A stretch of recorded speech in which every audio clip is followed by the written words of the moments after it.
It's the Practical Prayer Podcast. Yeah. Pre-show program. Monday comes around really quickly, and that's a good thing. It does. Yeah. It does. And I have personally immersed myself in the mystery because my next door neighbor has a crew out there who has a huge pile of leaves and two very noisy leaf blowers. And I'm open to the possibility that they are done blowering the leaves and they're just going to rake them up and take them away. Okay. And we'll see, because whatever happens is probably going to be while we're alive. And then always. Somebody once said that the difference between the 80s and the 2020s is that men used to use hair blowers and now they use leaf blowers. My son records outdoor all the time, and he'll come in. He's so frustrated. He says, that guy, he's on that machine all day long. He says he gets off of one and he switches to the other. And I said, hey, 8:30 to 5, that thing is running. Mm-hmm. Or series of those things are running. So yeah. So well, there are some reasons to appreciate a rainy day, because they generally stay inside. Generally. Not him. Not this one. No, not this one. My son has found another place off-site to just do his thing. So anyway, we were talking about some things before, right? Mm-hmm. Before we got on here. And I usually like to come, when you say a subject, I usually try to have a title or a theme or something like that. And so we got talking, and I'm not sure, maybe we need to unravel this, because two things happened. One, I had a subject, and then something else came up. So what you want to do? I was just blocking somebody who's putting obnoxious comments in. You got time for that, really? They do? Gosh. All right. Yeah. There was the affiliated New Thought Network had a gather and gab on Zoom last night, and there were a couple of Zoom bombers who came in. Fortunately, one of them looked like he was about 9, so he didn't really have his act together on how he could alarm a bunch of New Thought ministers. Wow. But then somebody said, well, can you do anything about that? It's like, well, yeah, you can lock the room, but then most of our people wouldn't be able to figure out how to get in. Yeah.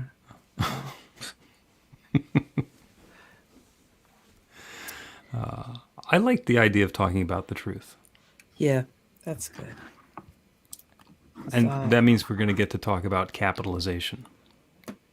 Yes, exactly. Yes. Okay. All right. And the other possibility is Thomas Troward. Okay. But so that's 2. And if you want to talk about Thomas Troward, then we can. But that's a big thing. We've done big things before. We have done big things before. Well, let's go ahead and start the podcast and tempt fate and see if the guys with the leaf blowers are going to play our opening theme for us. And away we go. Okay.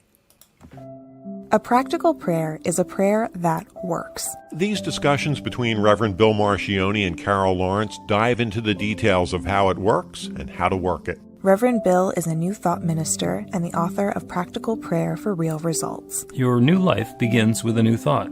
Carol Lawrence is on a spiritual quest, finding the New Thought teaching after decades on the pulpit in 3 different traditional denominations. I've got some questions. Together, they're exploring the philosophy and activities that come together from many of the world's religions to create the practical spirituality that is New Thought.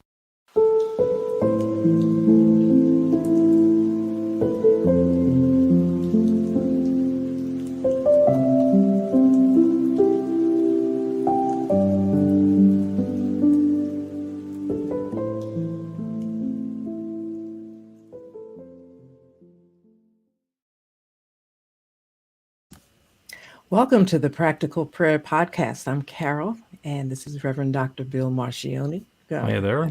Yeah, great conversation. I'm excited already. We haven't even started. You want to do something that has 2 T's in it, 2 capital T's, the truth. Yes. Okay. And the capitalization is important. So go ahead and speak a little bit on truth, and then we will we'll discuss we'll talk amongst ourselves. Yeah, well, I don't know if I can talk about the capital T separately from the small t, although I guess you can, but it's like I'm having trouble with the truth, capital T truth, because not saying there isn't a capital T truth, but life experience and reason challenges the capital T. Most most specifically life experience. And Hmm. I have been accused of giving too much credence to life experience, but you got to forgive me. Like I'm living and I'm experiencing something and somebody's telling me it's not, and I'm thinking, how is that so? So what is true for me may not be true for someone else, but that is a capital. Is there a the truth and the truth that we're living? Do you know what I mean? Because once it becomes my truth, it's capital. I mean, what am I supposed to measure this against? I only know what I know. The difference, I think, is between the personal and the infinite. Capital T truth is stuff that's always true, regardless of position or aspect. And I think that there are probably very few things that are capital T truth. Hmm. As Hmm. far as the New Thought teaching is concerned, capital T truth is that there is one creative power that created everything. That's truth.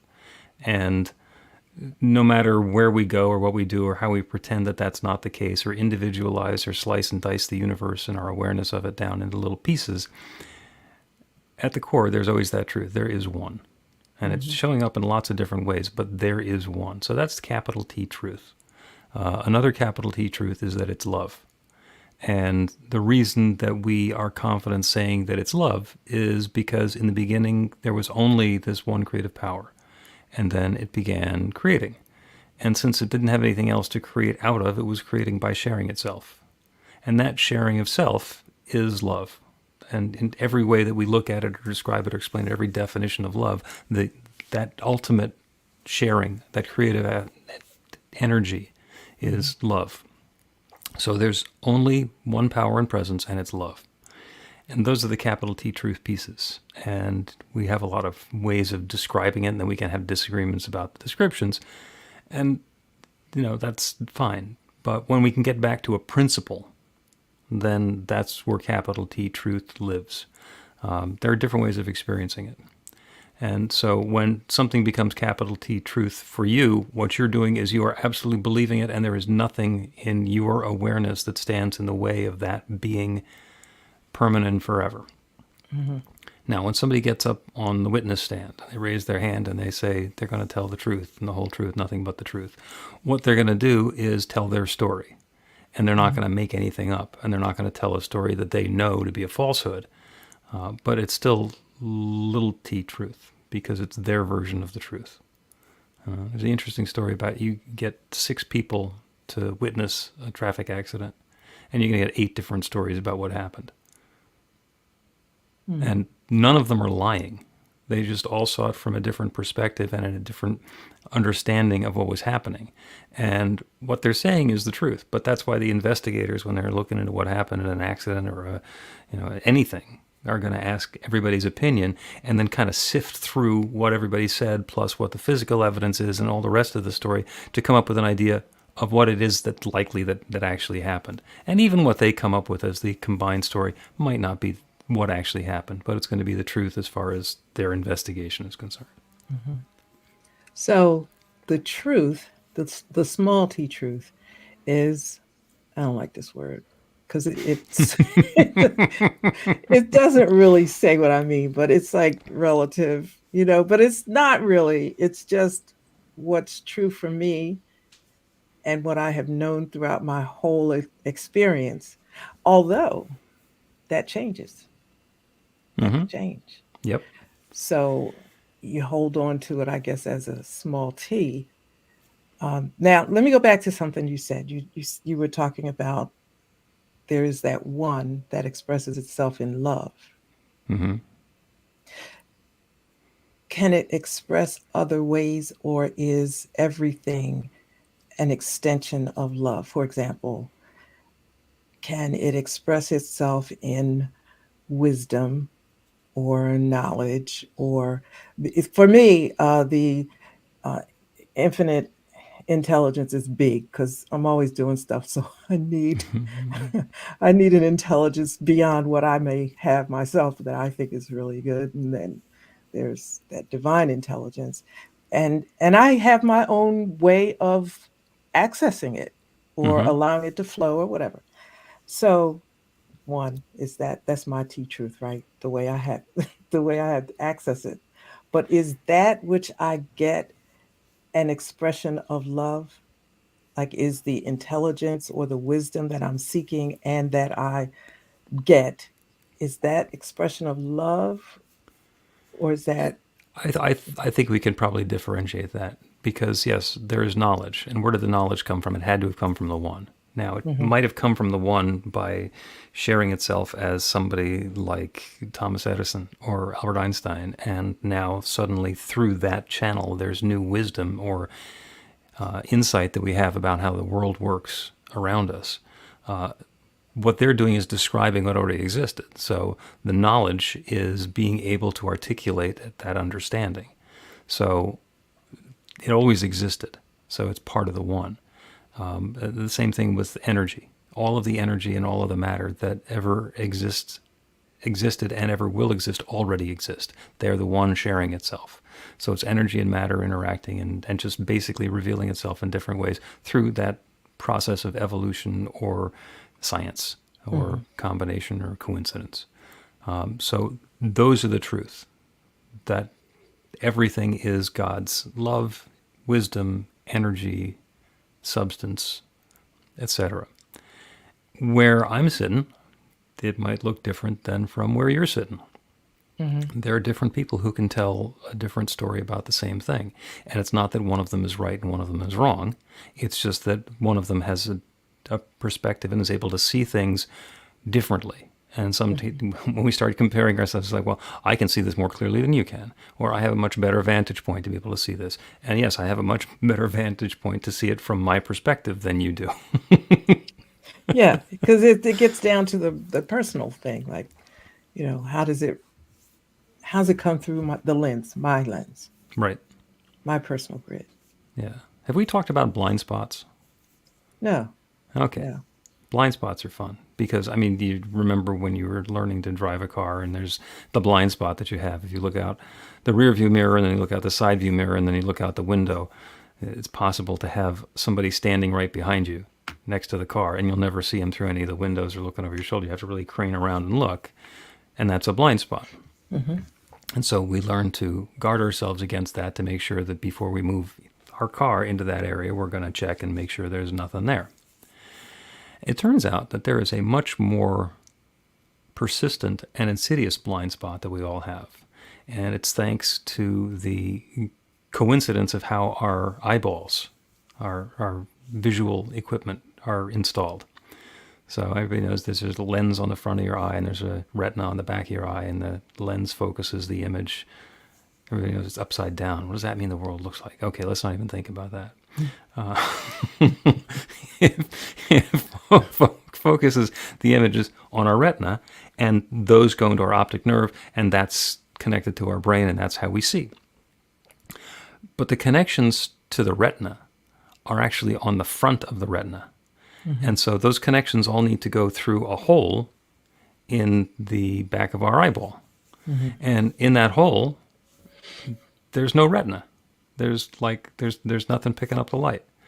So, and it's not very far off of our field of vision. It's maybe 15 degrees off our field of vision. And there's a spot where we actually cannot see anything. Now, by moving our eyes back and forth, we're scanning around and we're able to see what's in that spot. But if we stare fixedly, there's a place where if something were going on, we would not be able to see it at all. And there's a wonderful little test that you can take where you look at a target with your eye and you cover the other eye, and then an object in your blind spot just disappears. And then you put some content in the around where the blind spot is, and your brain will fill in the blind spot with that content. It'll fill it in with colors. It'll make it look like there's text over there. It'll continue the pattern of the wallpaper. So we never see the blind spot, and our brain is making something up to fill that in.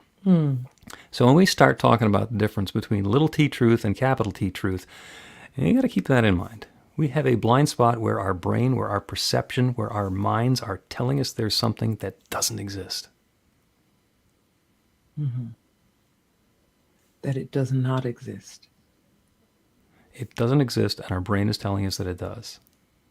Or it does exist, and our brain is telling us that it's not there. So you're saying that everything is a small t truth except for the one. I think so. I think so. And there are some applications of the principle that are so repeatable and so common that I think they're capital T truth as well. For example, in this teaching, we say, if you change your thinking, you change your life. If you change your belief, then you're inviting in a new experience. And we have proven so many times that that happens, that consciousness is creative, that we can take that as a capital T truth as well. Even though there are times that we, in our beliefs, are creating things that we don't want. Yes, absolutely right. Yeah, yeah. So, and when it works on the stuff that we like and the stuff that we don't like, it tends to be leaning more towards a capital T truth. You know, good and bad are not capital T truth. Good and bad are preference. There are things that happen that I don't like, and some of them are things that other people do, and they like them. So we're in conflict, and you know if that's the circumstance of the situation, then that's the truth of it. But it's a little T truth. Because we don't need to be in conflict, we don't need to disagree about that, and neither one of us is right. I hate saying that. Neither one of us is a right. That I might not be right. Oh, it's awful. Well, listen, if I got over it, anybody could get over it, right? That's true. That's true. Yeah. Let's take a quick break and come back and talk some more about truth. Learn to put practical prayer to work in your life. The steps are simple to learn and let you begin to get real results to create the life of your dreams immediately.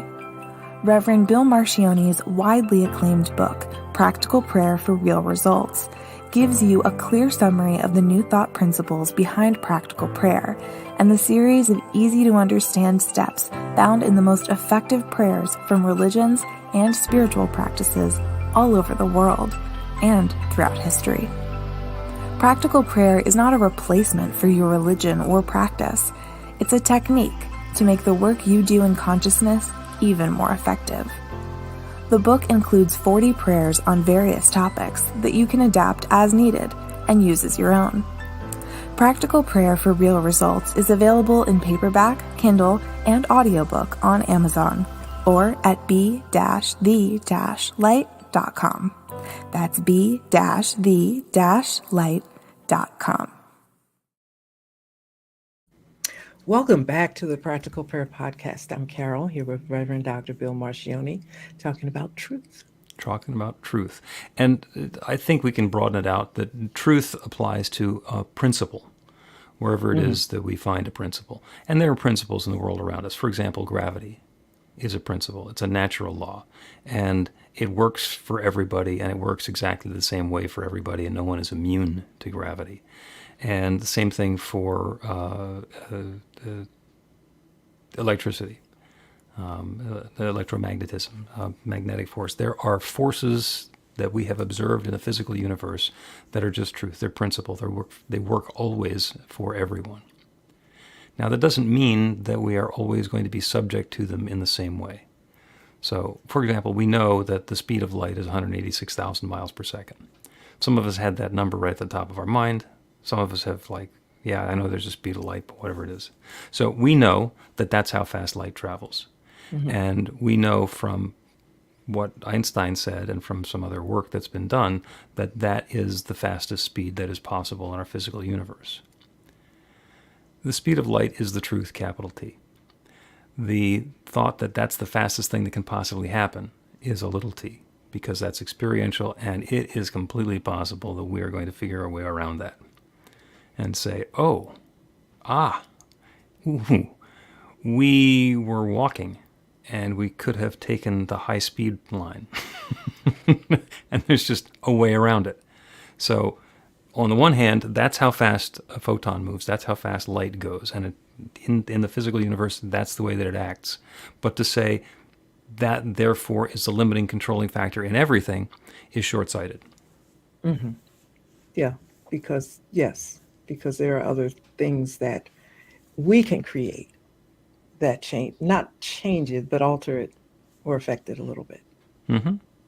So then I was thinking about um, that's like a science thing and or physical. Yeah. So I was thinking about during the break, um, cause and effect. That's a truth. You agree? Oh, absolutely. Okay. Cause the principle and the process of cause and effect is a truth. One particular cause or one particular effect is not necessarily implying that there's a truth behind it, because there's a lot of room for different beliefs and different subtleties in there. But the principle itself is a truth. I believe it is. Yeah. Because when I first encountered it, of course I thought, oh, no, no, this can't be. You know, nah, get out. You work it backwards. This is the effect. You mean to tell me that I did this? Or and I'm thinking in such instances where you have done something or thought something or put something in motion. Well, you sit here and you track it back. I call it tracking back to see Hmm. where it came from and what. And once I started doing that, I thought, that'll change your life. I'm telling you, that will change your life because you look at a number of things. We don't look at the good things so much, Right. but the kind of negative stuff we don't like, and figure out why the heck is this here happening. You track that back, and you keep tracking it back to you. Um, Isn't that awful?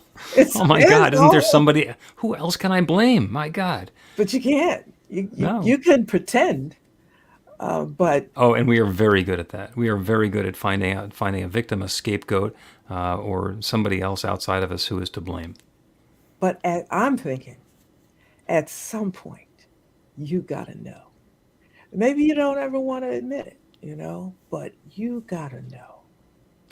There are a lot of ways to come to that understanding too.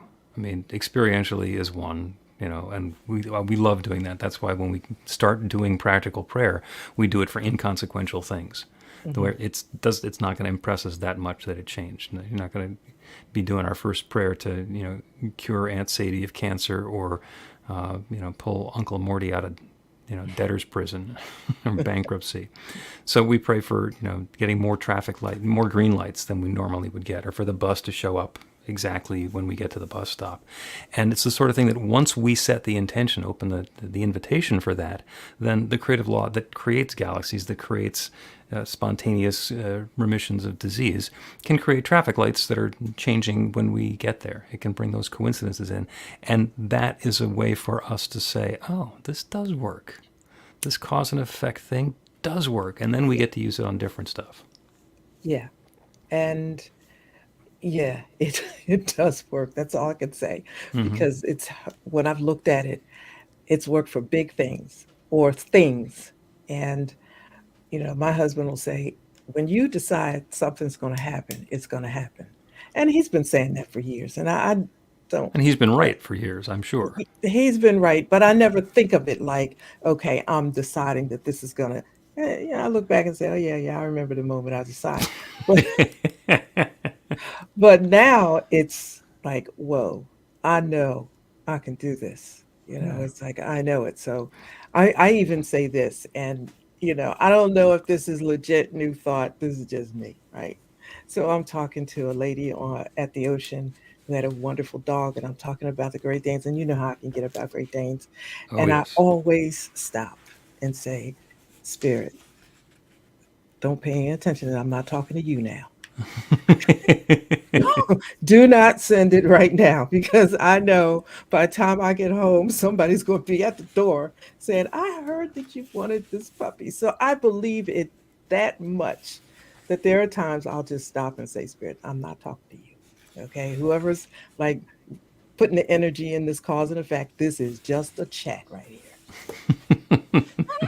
And you know it's not going to be somebody showing up say, hey, I heard that you wanted a Great Dane. No, it'll be a stray sitting on your front porch. It happened exactly that way. The Yeah. second one I got, exactly somebody showed up and said, the orchestration of how it happened, it was really, I don't believe this is happening. And once I looked at that and said, you know what, things happen in ways to get your attention. It's almost funny, it's delightful, but it is real. It's real. And that's why to me, cause and effect is such a truth. Yeah. Now you tell me whether it's a small T or a large T, a capital T. I'm Uh, saying it's a the T. It's a big it is T. it is a capital T, and it's always working. It's always in process. The individual experiences and expressions of it. You start talking about a Great Dane, and suddenly a Great Dane shows up, and there's the thing, oh, capital T, truth, that's cause and effect. I was talking about a Great Dane, and there it is. But it's also possible that you were talking about a relationship that was in disharmony, and it turns out that that dog joining your family will, at some point in the future, bring great healing to that relationship. So the cause and effect might have actually been different, and the Great Dane might have been playing a minor role in a bigger story. So Yes, we yes. don't necessarily know. The process is capital T truth. The individual experiences of it, maybe, maybe not. And it doesn't end with the okay, here's the cause, here's the effect. Then every effect to me is a cause from that which another effect unfolds. Yep. So, it's ongoing, and you can't sleep on this stuff because this is your life unfolding and taking different directions and so forth. That's why I guess I turn off the television before the show is over because I'm thinking I can't sleep on this because this might be working on behind my back while I'm watching this show. Something's gonna happen. No, but I'm laughing, but not really. Hmm. You know. Well, what happens in our life informs our awareness and our perspective. And when something has happened, it puts us in a different position. So we then get to use that as part of the intention setting that we're going to be doing. For example, if we've got a garden and we grow daffodils, we may say, oh, this is wonderful. I want to grow more daffodils. Or we might say, I love growing daffodils, and next year I'm going to grow daffodils and crocuses and tulips and begonias or whatever. And we set about expanding or continuing or using the feedback that we got from the first one to continue our gardening. But if we remember back to when we first started the garden, we cleared off the ground and we pulled out all the weeds and we made sure that the soil was fertile, and then we planted the daffodils. And the next year we plant daffodils and tulips and up come weeds. And it's like, I didn't want weeds. It's like, yeah, you already had weeds. The weeds are a second crop. They're coming up because that's what they do. And they're going to continue to come up until we clear them out. And then we get to move from having mostly weeds and a few daffodils to having mostly daffodils and a few weeds to really not having to deal with the weeds because it's part of our process again. So that's an ongoing process. And the experience that we have continues to inform what our next intention is going to be, what we're going to invite next, and the next experience we're going to have. And that's exactly the word I was thinking of as you were speaking, intentional. You need to be really intentional. Now, I think you can be too intensely intentional. I've been accused of that. But things are, it's like life is going on, and sometimes you got to pay attention. And if you're not intentional, something can slip in and it's going to do that anyway. But I just think you need to be careful. I think it's actually explained very clearly in Scripture. And I was actually reading, this was Scripture quoted by Thomas Troward in the Edinburgh Lectures. All things whatsoever you pray for, believe that you have received them, and you shall receive them. All things whatsoever you pray for and ask for, believe that you have received them, and you shall receive them. So you have to believe that you have them before you get them. The belief comes before the receipt. And he pointed out that the tense is really important there. It's not you're going to ask and then wait for something and then believe it when you see it. We have to start with the belief, and that's the opening and the invitation and the intention. And sometimes I think the belief is not always terribly specific. Like I was thinking about a situation recently that seemed like it wasn't going to turn out the way it should, looked like it was going to be some problems. And I just shut down right then and said, it's not going to be a problem. This Hmm. is not going to be a problem. It's going to work out this way. And I wasn't sure of the particulars, like the specifics of how it would turn out, but I decided in that moment it's going to be okay. It's going to be good, not a problem. And recently, I can think about exactly three situations where I just stopped in the moment. And the only thing I can say that I believed is that the end result was not going to be a problem. It's going to work the way we need it to work Yep. for, in our best interest. Or you sent me a text one time that said love unfolding. And I thought, because I think of love as a mushy thing, Hmm. and so when you think love unfolding, I'm like, look, I need the right stuff to unfold here right now. But then, that is love, right? Oh, That's yeah, that's absolutely. spirit. And the uh, love unfolding is the new experience that you're having. It's also that pivot that you get to make to say, I've been dealing with this nonsense and I'm done with that. So it's the ability to change your perspective and invite something new. And it's also the nonsense that's been coming up, because that's what's bringing about the pivot that lets you switch to something that's going to be new. I hmm, remember a bunch of times when I've woken up and like I'm feeling a tickle in my throat and a drip, and it's like that's the beginning of the feeling unwell for a few days, and then specifically realizing that I've had that experience before, but that's not always. So I'm going to yeah, choose something different, and yeah. the choice that I make is okay. I'm taking care of myself, and I am in complete harmony physically, emotionally, mentally, spiritually. And I put myself into a position of inviting in that experience of health and vibrancy, and it goes away. It goes away like before I get out of bed. You know what? So that stuff is not just possible, but it happens all the time. Yeah, I got to listen to you a little bit better because, like, you have better ways of saying it. Because that kind of situation happened to me three times recently over the last 60 days when I could not afford to be sick. And I just said, this ain't happening. This is not happening. I'm not sick. Don't even try it. I got to go. I have other things to do. Yeah, I didn't have good words. I just knew this ain't happening right now. No. Yeah. Let's take another break and then a prayer on the truth. You can put practical prayer to work in your life, and Reverend Bill Marchiony can help. He is offering an online class that teaches you to create your own practical prayer in 5 weekly 1-hour sessions. The final hour brings your practical prayer together, anchored in live original music by a notable New Thought musician. Practical prayer is based on the most effective prayers found in religions and spiritual practices all over the world. Use it to deepen ever more fully into the truth of your spiritual nature. It's the core of a transformational spiritual practice that's simple, even if it's not always easy. Reverend Bill is also available for private spiritual counseling prayer sessions. Together, you'll lean into the challenges you've experienced in life and explore the transformation that's possible through practical prayer. You'll uncover old, hidden beliefs and uproot them to make way for the life of your dreams. Everything you need to know is on the website at b-v-light.com. That's b-v-light.com.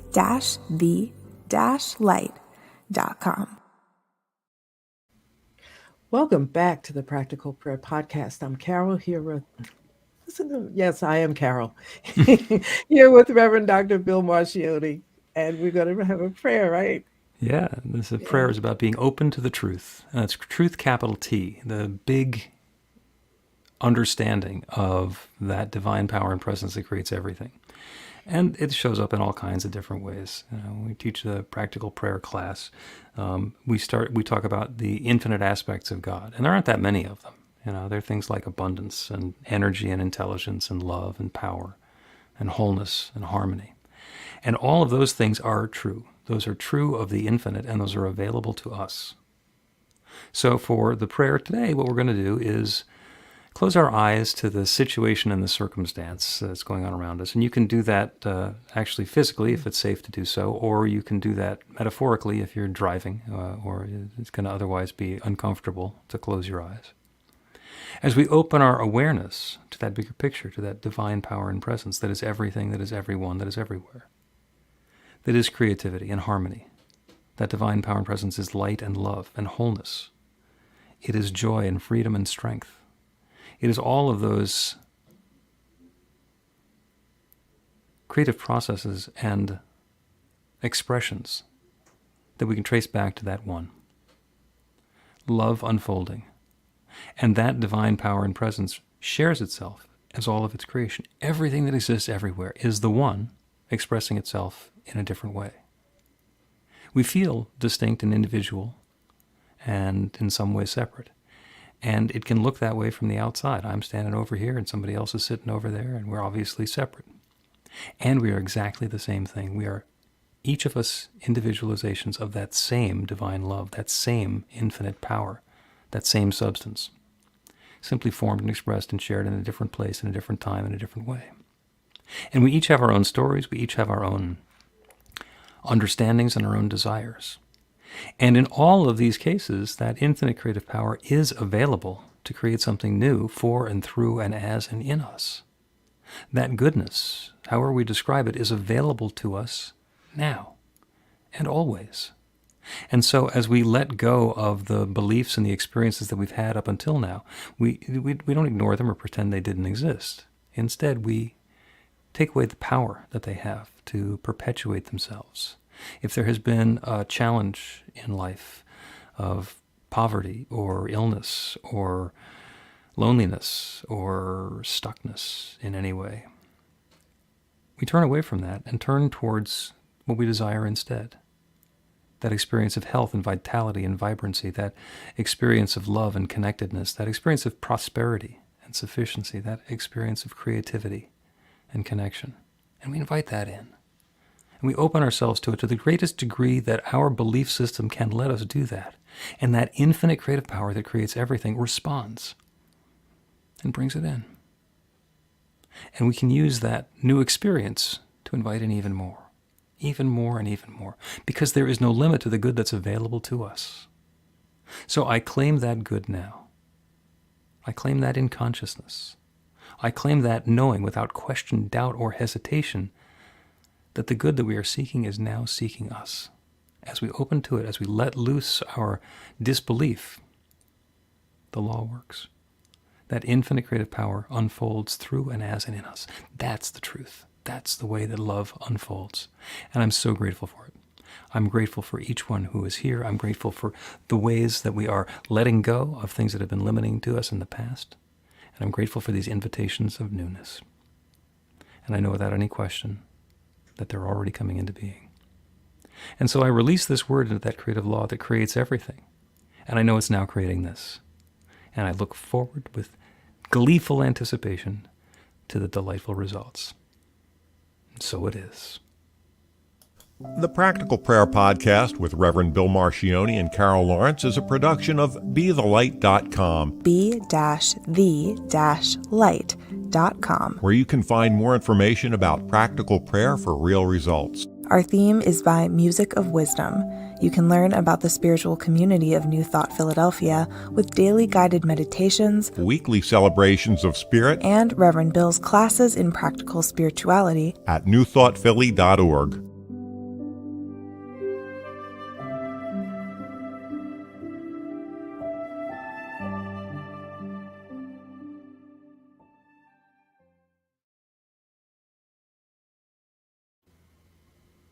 I was so surprised that we made it through the entire episode without the leaf blowers. Well, mine just started. This guy just started. So I wonder where that fits into our belief systems. I don't know. Maybe we just blocked him out. But as soon as you said it, it's like he turned the key. I love it. Yeah, they've been shoveling whatever they're shoveling into the garden. So I could just barely hear the scraping of the shovels on the back of their truck, but it wasn't what it could have been. Yeah. So I actually use my cheat sheet. This is from the practical prayer class. You probably remember it, Yes. which has the aspects Oh, yeah, of God yeah. listed on it. And there aren't that many. I mean, over the years, we only added one more to it, and it wasn't because it was new; it was because we forgot. Not So, that, when you said that, not that many, I thought, are there not that many? I have to look at it again through that lens. Not that many. well, it's actually because it's just different ways of describing the same thing. Yeah. You know, if you take that infinite power and presence and you put it towards the material world, it comes out to be abundance. And if you put it into the energetic world, it comes out to be energy. And if you put it into the individual experience, it comes out as freedom or love or harmony. A lot of different ways it comes out in the individual way.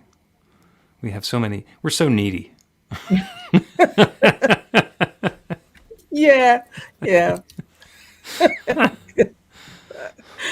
Wow. The workshop on Saturday was good. Yes, it was. It was the, really good. Anton Independent Ministries workshop. I thought that I was going to not be able to make it through because I was feeling really exhausted. And it went by so fast. I couldn't believe it when it was over. Yeah. Yeah, I thought, you're going to struggle through it. You're going to go through this now. You're going to sit here. Well, it's not like you were going to quit.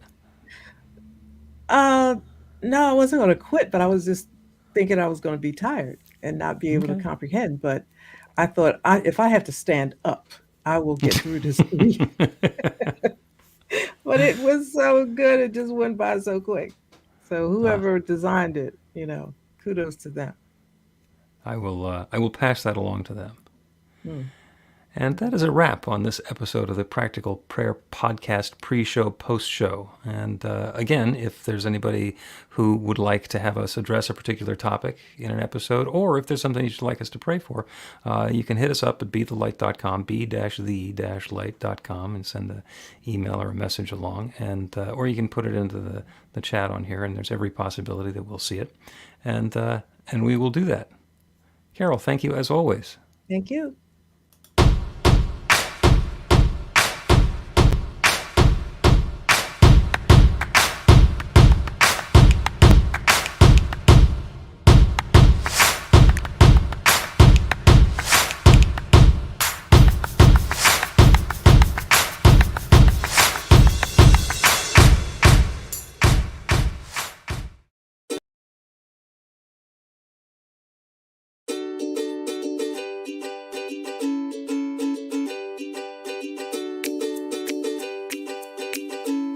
Thank you, Center for Spiritual Living Denver, for your continued support.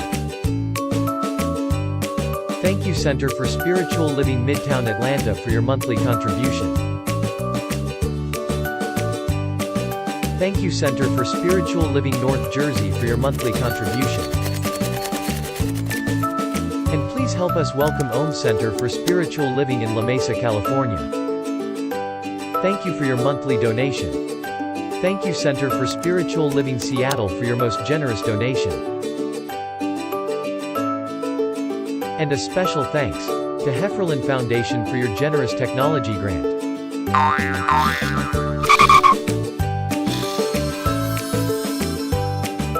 And Suze Ajit, thank you for your very generous donation. And a super special thank you to Dr. Tracy Brown, RSCP. Thanks for being a super donor. And a big shout out to all our committed donors.